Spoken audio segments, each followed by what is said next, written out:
Le marché à la motivation du même la motivation de la semaine. Allez, on est lundi, on est à fond, on y va, les bas. La semaine commence, une nouvelle semaine de confinement si vous regardez ces vidéos en direct. Et aujourd'hui, on va parler de questions. Est-ce qu'il faut trop se poser de questions, faut en poser aux autres, etc. Vous savez que je vous prépare une formation sur le storytelling et sur l'art de convaincre, notamment votre conjoint qui est en crise, en tout cas dans les relations difficiles. Et vous savez, il n'y a pas de hasard, vous recevez des de temps en temps de personnes qui disent je vous offre mon e-book, et puis pour vous piquer votre mail de mail. Et là c'était un mail d'un coach nu pour et qui disait apprenez à poser les bonnes questions. Alors on va faire l'arroseur arrosé. J'ai demandé son e-book. Les e-books c'est 30 pages, des trucs un peu bateaux, mais c'est pour lui piquer l'email. Et donc j'ai regardé ce qu'il y avait là-dedans. Et du coup ça m'a aidé parce que de temps en temps j'aime bien voir ce que font mes confrères. Et là je suis tombé des nus parce que c'est quelqu'un qui fonctionne beaucoup avec la PNL. Finalement je me suis aperçu que la plupart des coachs sont tous malheureusement formés qu'à la PNL. La PNL c'est un truc de base pour entrer dans le développement personnel, ça fait un peu magique, ça attire. L'idée c'est ensuite de progresser, d'arriver comme vous jusqu'aux neurosciences. Parce que là on rentre dans le dur de la science. Et donc l'e-book parlait des questions. Et je me suis aperçu que finalement les coachs faisaient aujourd'hui comme les psys, c'est-à-dire que ne faisaient que poser des questions. Oui, mais comment vous vous voyez il y avait des questions comme ça. Comment vous vous voyez dans 5 ans? Qu'est-ce qui pourrait faire que vous allez changer? Pourquoi vous... Donc je me suis dit là, à ce moment-là, dans ma motivation du matin, je me suis mis à votre place. Et je me suis mis à votre place avec votre conjoint en crise ou avec quelqu'un en difficulté. Et je le vois beaucoup dans vos coachings, là, quand je vous vois, vous harcelez de questions la personne qui déjà ne sait pas où elle en est et ne sait pas, ne sait pas ce qu'elle veut.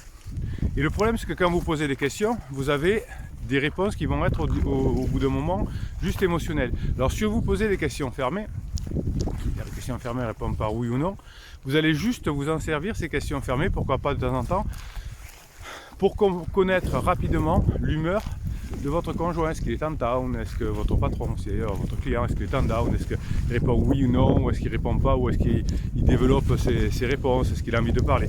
Donc ça peut servir, mais c'est tout.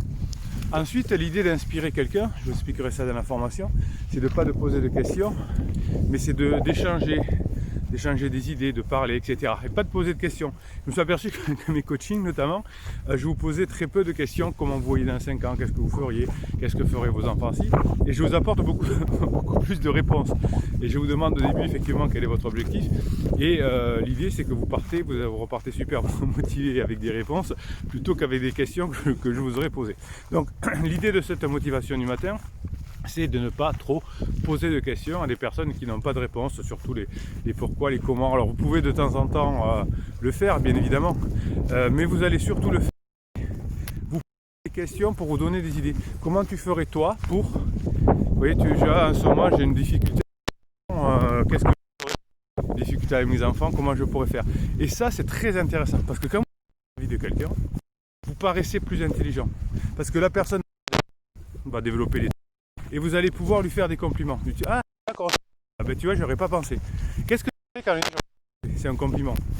Eh bien, comme vous faites des compliments à la personne, il y a un phénomène cognitif, qu'on connaît bien en neurosciences, qui fait que lorsque la personne vous fait un compliment, elle soit comme beaucoup plus intelligente qu'elle ne l'est vraiment. Pourquoi? Parce que comme on se croit tous un peu plus que ce qu'on est, surtout les personnes en crise qui sont complètement au fond du trou, qui n'ont pas d'estime de soi et qui pensent savoir avoir la vérité. Moi maintenant je veux être libre, maintenant je veux... une criseuse l'autre jour, c'est mon client qui me l'a rapporté, je veux éliminer les autres, ceux qui ne sont pas par ma lumière, ferme les yeux, un truc comme ça, vous avez des messages à la crise sur Facebook. Très rigolo. Donc les personnes en crise sont totalement perdues, mais se croient très intelligentes. C'est comme ça, comme les ados qui révolutionnaient le monde. Quand on a été en crise, et je l'ai aussi, bien, on a l'impression d'être meilleur que les autres. Donc le fait de demander un compliment vous paraît débile, pas de faire un compliment, Et si vous faites ce compliment à une personne qui est faible, mais qui se croit fort, dira ah, Bruno, lui il est malin, hein. Lui c'est quelqu'un de bien, parce que lui il voit que je suis super fort. C'est pas comme mon patron qui m'a filé un avertissement, c'est pas comme mon qui me fait des problèmes, c'est pas comme mes enfants qui m'aiment plus. Ah, lui. Et le fait donc de poser des questions, de demander des conseils, finalement, ça change tout. Donc si vous voulez établir une bonne communication, on le verra dans la formation qui paraît mercredi, si vous savez changer votre mode de communication, vous récupérerez plus facilement une situation difficile comme un conjoint en crise. Je terminerai sur une phrase, ça fait longtemps, je crois que je vous l'ai jamais dit ici, enfin si, ou alors très longtemps. Je suis retombé dessus, c'est une citation, je viens de me rappeler que je l'adorais. J'ai fait mon coach à la con avec des citations, mais celle-là je l'adore. Alors beaucoup de personnes, vous l'avez peut-être déjà entendu, mais on ne sait plus qui l'a prononcé, si c'est Roosevelt. Je vous dirais, vous penserez à moi, vous dites, non, si. Ça dit, je ne sais plus qui l'a prononcé. Non, c'est Roosevelt. Roosevelt a dit, les petites gens, alors du coup je n'avais pas préparé, j'espère que je ne vais pas tomber à côté, les petites gens parlent des autres, les moyennes parlent des faits, des événements, et les grandes gens parlent d'idées. Voilà. Eh bien, parlez d'idées avec votre conjoint qui est en crise, et vous élèverez le débat, et vous voyez que finalement, vous parlez face à votre conjoint en crise, vous allez vous mettre à ce niveau, et vous allez parler des gens, de pansements, de lui, d'elle, etc. Donc parlez plutôt ou d'événements, hein, c'est ce que j'appelle le badinage, des choses qui sortent des personnes, et bien évidemment, parlez-moi de grandes idées, demandez des idées, et ça, motivation, c'est top. Allez, bande de pirates, donc vous savez que notre objectif ici, c'est tout simplement d'améliorer le monde. On va faire passer des idées. On va faire passer des idées, on va faire passer un micro qui vient de tomber. Ouais, il faut se marrer un peu. Allez. Donc nous on fait passer des idées. Donc on fait passer des idées que, par exemple, la crise existentielle n'a rien à voir avec la crise de couple, et que c'est pas parce qu'une personne est en crise existentielle et que tout le monde y passe, que tous les couples doivent être en danger à un moment donné. Donc ça c'est nos idées. Donc on va les promulguer pour qu'on soit de plus en plus nombreux à les partager, pour améliorer la société et pour que vous récupériez vos objectifs, votre conjoint plus rapidement. Ça passe par des pouces en l'air, ça passe par des commentaires. Vous allez me mettre en commentaire de cette motivation du matin aujourd'hui. Quelle est la grande idée avec laquelle vous aimeriez parler avec quelqu'un qui est en crise ou qui a des difficultés? Allez, vous me le mettez en commentaire pour aider les autres pirates.